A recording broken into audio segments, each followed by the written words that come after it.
আসসালামু আলাইকুম। মির্জা আব্বাস ভাই অসুস্থ এবং সে অসুস্থতার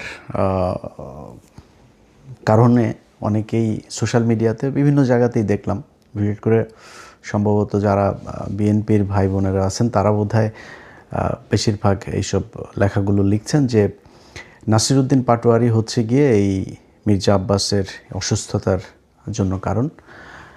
আপনাদেরকে জ্ঞাতার্থে বলে রাখি যে মির্জা আব্বাস 2026 সালের 12ই ফেব্রুয়ারি যে নির্বাচনটা হয়েছে সেই নির্বাচনে উনি জনগণের ভোটে এমপি হন নাই।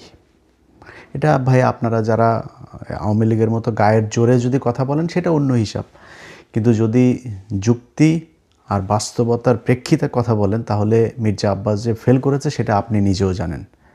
আওয়ামী লীগের অনেক এই দিন একজনের সাথে কথা হচ্ছিল, উনি সম্প্রতি বাংলাদেশ থেকে এসেছেন, আওয়ামী লীগের সমর্থন করেন, বাট সে আবার আমারও পছন্দ করে ইন্ডিয়ার কারণে। তো উনি আমারে বললেন যে বলতেছে ভাই কোন এমপি, ও আচ্ছা রহমত রহমত আলী না রহমতুল্লাহ, যে রহমত আলী বোধহয়, যে বাড্ডার ওই দিকের যেই এমপি ছিল আওয়ামী লীগের, এর বউ নাকি আবার খুব ভালো মানুষ। হ্যাঁ, বউটা সে ভোট দিতে গিয়েছে, পরের দিন দেখে তার বউয়ের ভোটটাও বউ দিতে পারে নাই, ভোট আরেকজন দিয়ে দিয়েছে, মানে ওই রাতের ভোটের, যেটা 2018 সালে। তো এই লোক সে এরকম এক ভোট কেন্দ্রে সে সারা রাত ভোট মেরেছে। তো এসে তারপরে সে বলল যে ভাই এই ব্যাপার, ভোট কিন্তু এইভাবেই হয়েছে, আপনারা যেটা বলেন এটা একদম অযৌক্তিক না। তো এটা কিন্তু আওয়ামী লীগের লোক সবচেয়ে ভালো জানে যে রাতে ভোটটা যে হয়েছে। আজকে বিএনপি 2026 সালের 12ই ফেব্রুয়ারি নির্বাচনে কি করেছে এটা বিএনপি পৃথিবীর সবচাইতে ভালো জানে, কিভাবে কি হয়েছে, কোন জায়গায় কাকে ঠকায় কাকে জিতানো হইলো কি, এগুলো সব কিছু ওনারা আমাদের চাইতে ভালো জানে, স্বীকার করবে না, এটাই হচ্ছে গিয়ে পার্থক্য। স্বীকার করার দরকার নাই, কিন্তু উনি কিন্তু একজন ভোট চোর। এবং দুনিয়াতে আপনি চুরি বাটপারি শয়তানি সব কিছু করবেন আর আপনি অসুস্থ হইলে সব কিছু মাফ হয়ে যাবে, বিষয়টা এরকম না। বাট আমাদের ভিতরে ওইটুকু মনুষ্যত্ববোধ, মানবতাবোধ, সৌজন্যতাবোধ আছে সেইটুক, যে একজন মানুষ অসুস্থ হয়েছে, মানুষ তো যাই হোক আশরাফুল মাখলুকাত হিসাবে আমি তাকে, তারপরে সে মুসলমান, আমি তাকে ভাই মনে করি, ভাই হিসাবে আল্লাহর কাছে দোয়া চাই আল্লাহ যেন ওনাকে সুস্থ করে দেখ। বাট এই যে দোষ যারা দিচ্ছেন তাদেরকে প্রথমে হিসাব করতে বলবো, মির্জা আব্বাসকে যদি নাকি ওনার ধরেন কোনো পাপ টাপ কিচ্ছু নাই, এই ভোট চুরি করেন নাই, উনি ভোটেই জিতে তারপরে সংসদ সদস্য হয়েছেন, উনি খুব ভালো মানুষ, ওনার মতো ভালো মানুষ এই দুনিয়ায় কেউ নাই।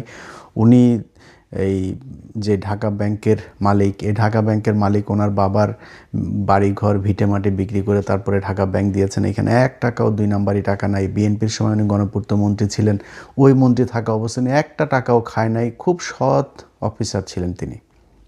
এরকম একজন সৎ মানুষ মনে করে তারপরে ধরেন বক্তব্যটা যদি শুরু করি, এইবার আসেন যে এটার জন্য দায়ী কে। মির্জা আব্বাসের এই যে মনোনয়ন, এই মনোনয়ন পাওয়া নিয়েও কিন্তু দলের ভেতরে ওনাকে না দেওয়ার পক্ষে লোক ছিল।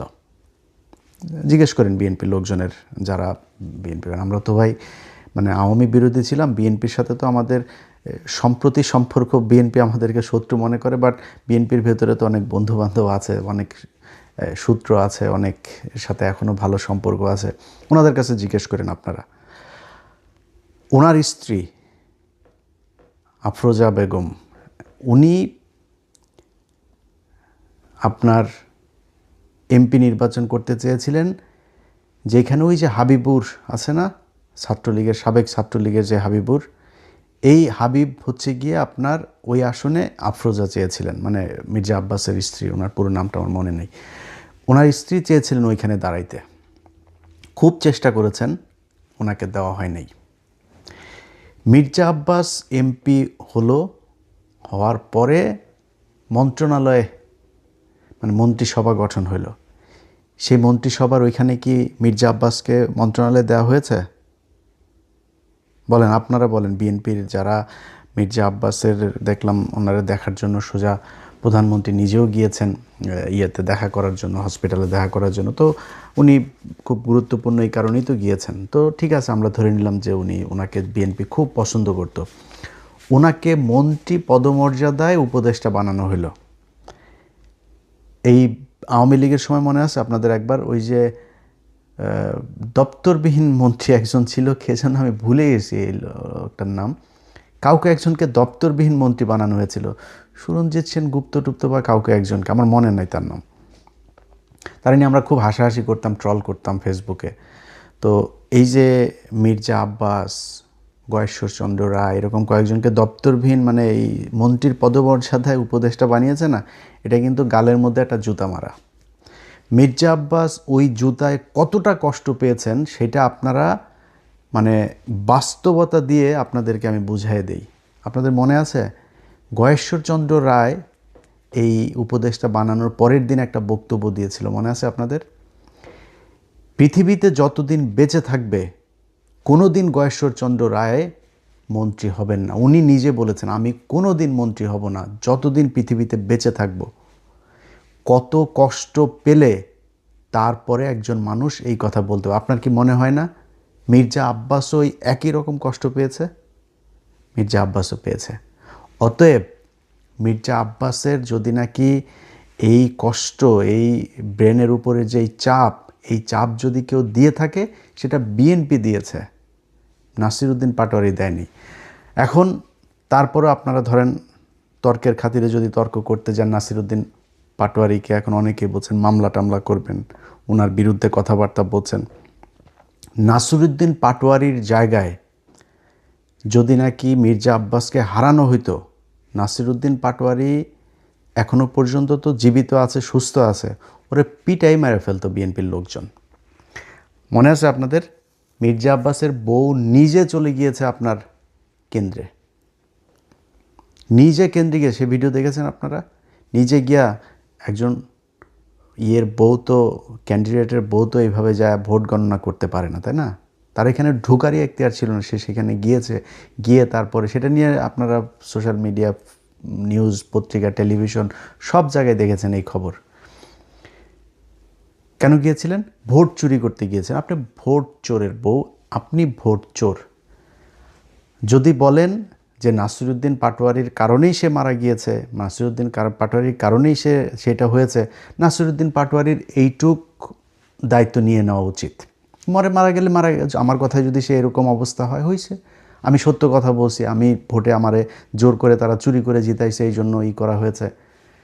এই নাসিরউদ্দিন পাটোয়ারি সহ জামাত ইসলাম, এই যে আজকে পর্যন্ত চুপ করে আছে না, এই জামাত ইসলাম ওই যে ওয়াকার বলেছিল বুকে পাথর বেঁধে তারপরে হাসিনাকে সে দেশ থেকে বের করেছে, এই জামাত ইসলাম বুকে পাথর বেঁধে তারপরে এই 12 তারিখে নির্বাচনটা মেনে নিয়েছে।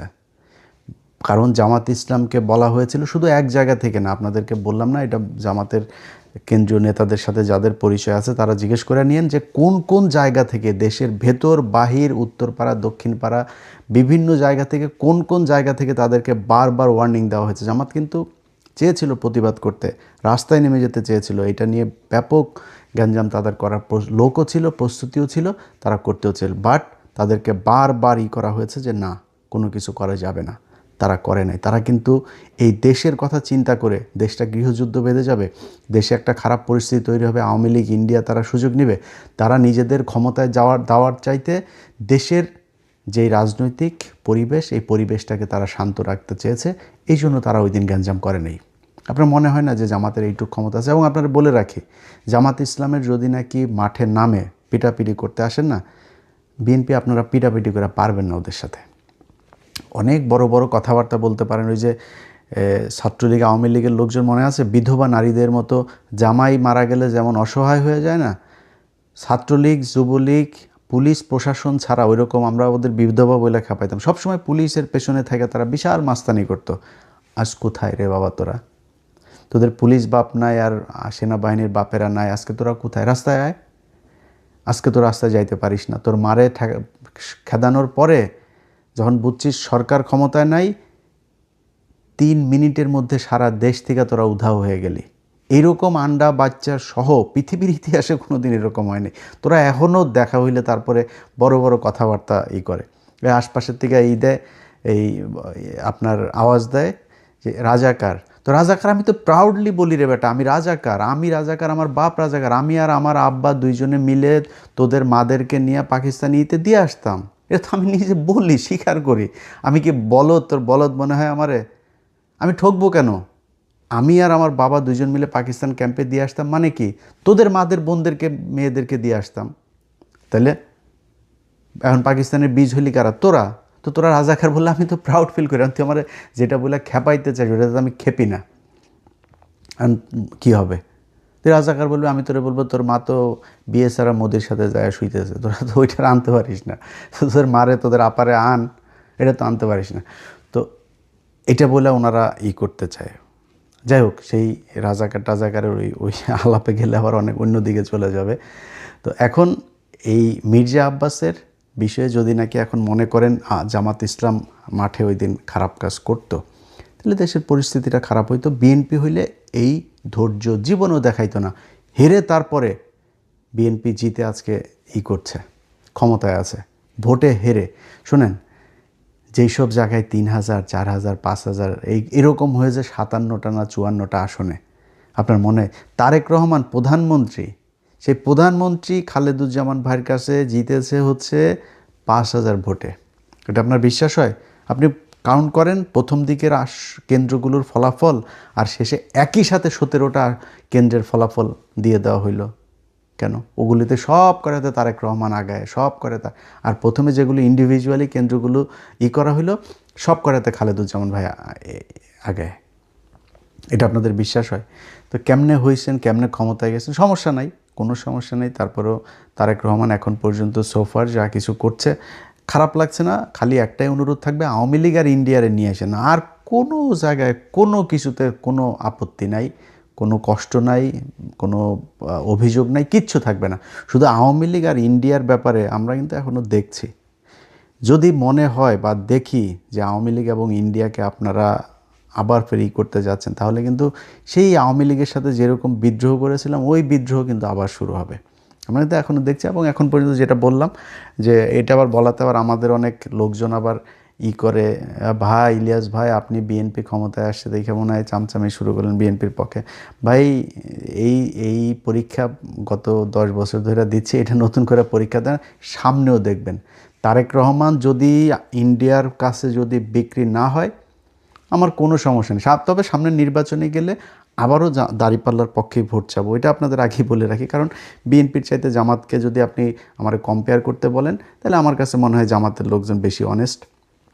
জামাতের লোকজনের চিন্তা ভাবনা, আমি একজন মুসলমান হিসাবে তাদের যেই চিন্তা ভাবনা পলিসি সেগুলো আমি পছন্দ করি, সেই কারণে আমি তাদের পক্ষেই করব। বাট একদম বিএনপির বিরুদ্ধে কোনো তর্ক বিতর্ক, বিএনপির বিরুদ্ধে একদম ঢালাওভাবে এগুলো আমরা করব না যদি ইন্ডিয়ার বিরুদ্ধে। বাট যদি যায়, আমারে যদি ভাই মাথার মধ্যে আপনি পিস্তলও ধরেন, কোনো লাভ হবে না। আমি এটারে একদম আমার জীবন থাকতে সর্বোচ্চ এটার বিরুদ্ধে আমি যুদ্ধ করে যাব। তো এখন ধরেন এই মির্জা আব্বাসের বিষয়টা দিয়ে শেষ করি, যে মির্জা আব্বাস ভাইয়ের মতো যারা যারা এখন রাজনীতিবিদ আছেন, এই মির্জা আব্বাস ভাইদের মতো মানে তারা যদি নাকি দুনিয়ায় থাকা অবস্থায় বা সুস্থ থাকা অবস্থায় যদি আকাম কুকাম করেন আর অসুস্থ হবেন আর মারা যাওয়ার পরে আপনাদের নিয়ে দুনিয়ার সবাই ভালো কথা বলবে, এই আশাটা করেন না। এটা আপনাদের আগেই বলে রাখলাম। মির্জা আব্বাসের প্রতি আমার মানে আমি তো মির্জা আব্বাসের চাইতে অনেক ছোট, তারপরেও তার প্রতি আমি খুব জানাইতে পারতাম। একটা ছোট্ট বিষয় আপনাদের সাথে শেয়ার করি। মির্জা আব্বাসকে আমি একটা এই প্রথম আগে শুরুটা বলি। মির্জা আব্বাস কোনো এক ব্যক্তি তার বিরুদ্ধে কথা বলেছে, তাকে গালাগালি করেছে। সেই গালাগালির প্রেক্ষিতে সে আবার সেই ব্যক্তির নাম ধরে গালাগালি করেছে এবং সে আমাদেরকেও ইন্ডিকেট করেছে ফ্রান্স, আমেরিকা থেকে। তো এগুলো করে তারপরেই করেছে। তো দাদা তার বিরুদ্ধে আবার তাকে নিয়ে একটা ভিডিও করেছে বা ফেসবুকে সম্ভবত পোস্ট করেছিল, কিছু একটা হবে। তো এটার পরে আমারে ফোন করলো হচ্ছে ওই যে বাড্ডার কায়ুম ভাই, যিনি নাহিদের কাছে যিনি হেরেছেন। তো কায়ুম ভাইয়ের সাথে আমার আবার খুব ভালো সম্পর্ক অনেক আগে থেকে। তো কায়ুম ভাই আমার বললো, ইলিয়াস ভাই আপনি এক কাজ করেন, একটু দাদার সাথে মির্জা আব্বাসটা একটু মিলাই দেন। তা আমি তারে বললাম যে আসলে দাদা তো একটু একরোখা মানুষ, তো তো আমার তো ওনার কাছ থেকে জানতে হবে যে উনি আসলে মির্জা আব্বাসের সাথে কথা বলবে কিনা, যেহেতু মির্জা আব্বাস আগে দাদাকে বাজে কথা বলেছে। তো দাদারে ফোন দিয়ে জিজ্ঞেস করলাম, দাদা বললো যে ঠিক আছে, ওকে, ভালো নেই। তো সাথে সাথেই আমারে আবার আমি কায়ুম ভাইয়ের জানানোর সাথে সাথে কায়ুম ভাই আবার মির্জা আব্বাসের সাথে আমার কনফারেন্সে নিয়ে গেল, নিয়ে তারপরে মির্জা আব্বাস ভাই তখন কক্সবাজারে, এটা কিন্তু আজ থেকে আরও প্রায় ধরেন 6 মাস আগের ঘটনা। তো মির্জা আব্বাস ভাই কক্সবাজার, মির্জা আব্বাস বললো যে ইলিয়াস আমি করবো না, ঢাকায় আসি, ঢাকায় গিয়ে তারপরে আমি এটা নিয়ে বসবো না। তা ঠিক আছে, আমার তো আর এখানে আমি মিডল ম্যান হিসাবে কাজ করেছি। এরপরে সে আর আমার সাথেও কায়ুম ভাইও আর কিছু বলে নাই, সেও আমার কিছু বলে। এর মাঝখানে দেখি আবার ফের সে ঢালাওভাবে আমাদেরকে নিয়ে বাজে কথাবার্তা বলা শুরু করলো। তারপর আমি আমার মতো ছিলাম। বাংলা এডিশন যেদিন উদ্বোধন হয়, সরি দেখেন এটা, হ্যাঁ এটা 6 মাস না, আরও অনেক আগে, অর্থাৎ বাংলা এডিশন উদ্বোধন হয়েছে জুলাইয়েরও আরও ধরেন মাসখানেক আগের ঘটনা এটা। সো প্রায় 8-9 মাস হয়ে গিয়েছে। তো জুলাইয়ের ওই প্রোগ্রামের জন্য আমি মির্জা আব্বাস ভাইরে আমার অফিসের একজন ফোন দিয়ে বললো যে ভাই এই ব্যাপার, আমার বাংলা এডিশন উদ্বোধনে আপনাকে একটু দাওয়াত দিতে বলেছে, আমি কার্ডটা কোথায় দিয়ে আসবো। সে খুব বাজে একটা কথা বলেছে। কি বাজে কথা ওইটা আর সোশ্যাল মিডিয়াতে বললাম না, বাট খুব বাজে একটা কথা বলেছে। এবং এই যে মানুষটা আমার নিয়ে বললো, আমি বললাম যেটা যে ওনার চাইতে আমার রক্ত কিন্তু কম গরম না। হ্যাঁ, আমি কিন্তু যদি নাকি আমি কোথাও যদি নাকি আমার মনে হয় যে আমার মাথা যদি ঠিক কন্ট্রোল করতে না পারি, ও আমার চাইতে কত শক্তিশালী আমি দেখি না। আমি কিন্তু মানে সর্বোচ্চ আমার শরীরে যেটুকু আছে ওইটুকু আমি কাজে লাগাই। তো ওনার চাইতে আমার রক্ত কম গরম না, বাট আমি কিন্তু ওনার এই খারাপ সময়ে আমি এটা ওনাকে খুব সম্মান দিয়ে কথা বলছি এবং আল্লাহর কাছে দোয়াও করছি যে আল্লাহ যেন ওনাকে সুস্থ করে দেন। কিন্তু রাজনীতিবিদদেরকে বলবো, ভাই চুরি করবেন, চোট্টামি করবেন, মাগিবাজি করবেন, দুর্নীতি করবেন, দেশের বিরুদ্ধে কাজ করবেন, সব আকাম কুকাম করবেন, এরপরে মরার সময় আপনারা কেউ খারাপ কথা বলতে পারবে না, মরার পরে আপনারা নিয়ে কেউ খারাপ কথা বলতে পারবে না। এই প্রত্যাশাটা করা বন্ধ করে দিয়েন। যারা মরার পরেও এই যে দেখেন না আপনার ওই যে নিয়ে যায়, শহীদ মিনারে নিয়ে যায়, শহীদ মিনারে নিয়ে তারপরে ফুল দেয়, সারা দেশের মানুষ গিয়া, তারপরে হাজার হাজার মানুষ গিয়া ফুল দেয়। ওই ফুল যার কপালে আছে, যেই কয়জনের কপালে এই ফুল জুটেছে, সব কয়টা মনে করবেন যে জুতা খেয়েছে। কথাটা শুনতে খুব খারাপ লাগলো, একজন মুসলমান হিসেবে বললাম, কোনো মুসলমান যদি এই শহীদ মিনারে গিয়া বিভিন্ন জায়গায় ফুল টুল এগুলো নেয় না, এই মৃত্যুর পরে যার হয়েছে ওরে মনে করবেন ওর জীবনের অনেক পাপ আছে, এই পাপের শাস্তি কিছুটা এখানে দুনিয়ায় হচ্ছে। যে আল্লাহ যাকে পছন্দ করেন ওরে আল্লাহ শহীদ মিনারে এই ফুল নেওয়ায় না। আপনাদের মনে আছে কবি আল মাহমুদের কথা মনে আছে?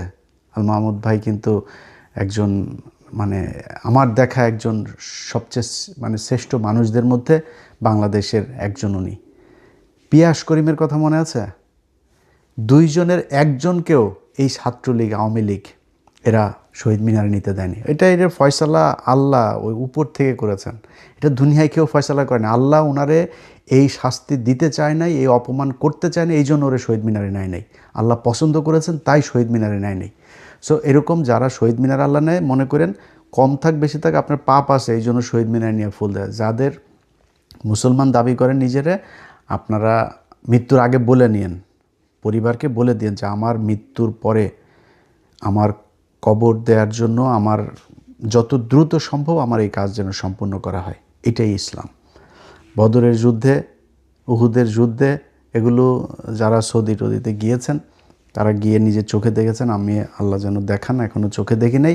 বাট ওইখানে যেখানে মারা গিয়েছেন আপনাদের চাইতে আমাদের চাইতে আমরা মানে পায়ের ময়লাও না ভাই সেই সাহাবীদের। বদরের যুদ্ধে যারা মারা গিয়েছে, উহুদের যুদ্ধে যারা পৃথিবীর সবচেয়ে সম্মানিত শহীদ বদরের যুদ্ধের এরা, যেখানে মারা গিয়েছে এদের চাইতে আমাদের মায়া মমতা কম ছিল পরিবারের কাছে পর্যন্ত নিয়ে আসে নাই, ওইখানেই কবর দিয়ে দিয়েছে সাথে সাথে। সো যত দ্রুত সম্ভব কবর দিয়ে দেওয়া উচিত, এটাই। কিন্তু আমাদের দেশের সমস্যা হলো সব সারা জীবন করবে চুরি, ওনারে মৃত্যুর পরে ফুল দিতে হবে, আর উনি সারা জীবন ওনারে ভালো বলতে হবে, ওনারে নিয়ে খারাপ কোনো কিছু কেউ বলতে পারেন। ভাই আপনার সমালোচনা করবেই। ধরেন মির্জা আব্বাসে চান্দা আব্বাস বলতো, মির্জা আব্বাস যেই সংসদীয় আসনে পাশ করেছে বা নির্বাচন করছে, ওই সংসদীয় আসনের সম্পূর্ণ দায়িত্ব তার। মৌচাক মার্কেটের সামনে ভুয়া ফুটপাতে এই বসা, এখানে চাঁদাবাজি হয় না, এখানে গাড়িতে চাঁদাবাজি হয় না। মির্জা আব্বাস একসময় এই যাত্রাবাড়িতে করতো না, শ্রমিক ইউনিয়নের ছিল না। মির্জা আব্বাসের এই বিশাল সম্পত্তির এসব হিসাব মির্জা আব্বাস দিতে পারবে? আল্লাহ মাফ করে দিক মির্জা আব্বাসকে। মির্জা আব্বাস ভাই, আমি সারা জীবন সত্যি কথা বলতে যদি আমার বলেন, আমি ওনারে বিশাল খারাপ কোনো কিছু, মানে মানুষ হিসাবে আমার সাথে এমন কোনো কিছু চোখে পড়ে নাই। বাট আল্লাহ জানেন, আল্লাহ সেটার বিচার করবেন। তারপরেও সব শেষ আবারও মুসলমান হিসাবে, মুসলমান ভাই হিসাবে মির্জা আব্বাস ভাই আল্লাহ বাঁচিয়ে রাখুক। আল্লাহ যদি ওনাকে নিয়ে যান, আল্লাহ যেন তাকে মাফ করে দেন। যারা দুনিয়ায় আমরা আছি, আল্লাহ যেন আমাদেরকে মাফ করে তারপরে মৃত্যুবরণ করেন। এইটুকু। আল্লাহ হাফেজ।